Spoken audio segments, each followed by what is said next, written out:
கண்ணு முன்னாடி இருந்தா காட்டுங்க, அவங்க அழைக்கட்டும், நாங்க போறோம். இல்லையே போனா பயமாவில் இருக்குது.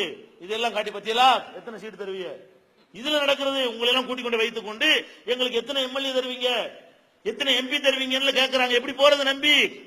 அப்ப நீங்கள் நம்பி போற அளவுக்கு நாங்கள் இருந்தால் நீங்க வாங்க. உங்களை கொண்டு வித்துருவோம்னா அதுக்குரிய காரண காரியத்தோட சொல்லுங்க. நீங்க வராதீங்க.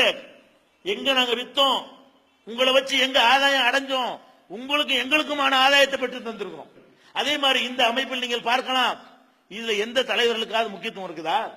இப்ப நாங்க ஒரு நேரத்து தலைவரா இருந்தோம், இன்னைக்கு நான் தலைவர் கிடையாது. உங்களை மாதிரி ஒரு உறுப்பினராக இருந்து செயல்படுறோமா இல்லையா?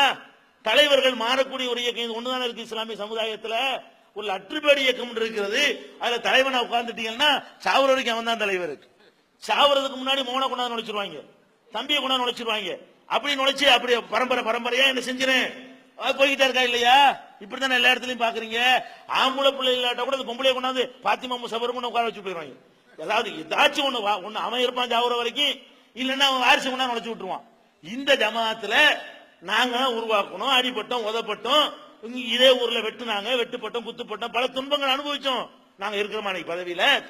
இந்த ஜமாத்தில் உள்ள இப்ப இருக்கிறவர்கள் இருப்பாரா? தொடர்ந்து இருப்பாரா? 2 தடவை தான் தூக்கி போட்டுருவோம். அடுத்து சாதாரண உறுப்பினர் அந்த வேலை செய்யும். 2 தடவை தான் இருக்க முடியும் யாரா இருந்தாலும். அடுத்து என்ன செய்யணும்? வேற ஆள் வரணும். உறுப்பினரா இருந்து செயல்படுறோமா இல்லையா? நேத்து நாங்க தலைவர்கள் இருந்த நாங்க நீ தலைவரா இருக்கிறோமா? இந்த இருக்கிற அமைப்புல நாங்களே தலைவரா இருக்கிறோம் சொன்னா நீங்க மாட்டம் சொல்லுவீங்களா? நாங்க தானே விதியை உண்டாக்குறோம், இருக்கக்கூடாது. நீங்க உண்டாக்கலையே. 2 தடவை தான் இருக்கணுங்கிற விதியை உண்டாக்குனது யாரு? நாங்க தான் உண்டாக்கணும். ஏன் உண்டாக்கணும்? எங்களுக்கு தலைமையா இருந்து நடத்துற பெரிய சுமைங்கிறதுனாலயா? இப்படி ஒண்ணு இருந்தா நம்மளையும் செய்தான் கெடுத்துருவான். நம்ம தான் இருந்தோம், நாம என்ன செய்ய, நமக்கு வேண்டிய மாதிரி வளைக்க சொல்லணும், நமக்கு வேண்டிய மாதிரி திருத்த சொல்லணும், நமக்கு வேண்டிய மாதிரி நாளைக்கு தேர்தலில் போட்டிட்டா என்னன்னு ஒரு கேள்வியை கேட்க சொல்லணும். அதெல்லாம் வந்துடக்கூடாது என்று சொன்னால் நாமளே இருப்போங்கிற எண்ணம் இந்த ஜமாத்தில் யாருக்கும் வரக்கூடாது, எந்த மாநில தலைவருக்கும் வரக்கூடாதுங்கிற ஒரு நிலையில் இருக்கும் பொழுது நீங்க யோசிச்சு பார்க்கணும். இப்படி ஒண்ணு எங்கேயாவது இருக்குதா?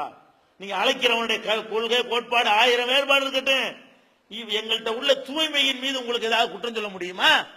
அல்லது பணங்காசு ஊழல் எங்கள் மீது யார் மீதாவது சொல்ல முடியுமா? இதுவரைக்கும் பொது வாழ்க்கையில் இருந்திருக்கிறோமே, அந்த பணத்தை தின்னுட்டான், இந்த பணத்தை தின்னுட்டான்னு ஒரு குற்றச்சாட்டு ஆதாரத்தோட யாராவது சொல்ல முடியுமா? இதுவரைக்கும் சொல்லி இருக்கிறார்களா? சுனாமிக்கு நாங்க வசூல் பண்ணோம், பைசா பாக்கி இல்லாம அனைத்தையும் விநியோகம் பண்ணி விட்டு நீல் பேலன்ஸோட கணக்கு வெளியிட்டோமே, இப்படி வெளியிட்ட ஒரு அமைப்பு இருக்கிறதா? பித்ராவுக்காக வேண்டி பல கோடி ரூபாய்களை வசூலித்து மக்கள்கிட்ட உங்களுக்கு விநியோகம் பண்ணி தந்திருக்கிறோமே, வரவு செலவுன்னு போட்டு பேலன்ஸ் இல்லைன்னு போட்டு கரெக்டா என்னென்ன யாருக்கு யாரு கொடுத்தோம்னு சொல்லி விவரமா போடுறோமே, இப்படி ஒரு அமைப்பு நீங்க பார்த்திருக்கிறீங்களா? எந்த ஒரு காசா இருந்தாலும் எல்லாத்திலையும் சுத்தமா இருக்க வேண்டும் என்று ஆசைப்படக்கூடிய ஒரு இயக்கம்ங்கிற அடிப்படையில் இந்த மாதிரி எங்களால தான் இல்ல, எங்களை மாதிரி வேற இயக்கம் இருந்தாலும் அந்த கோரிக்கை ஜெயிக்க முடியும்.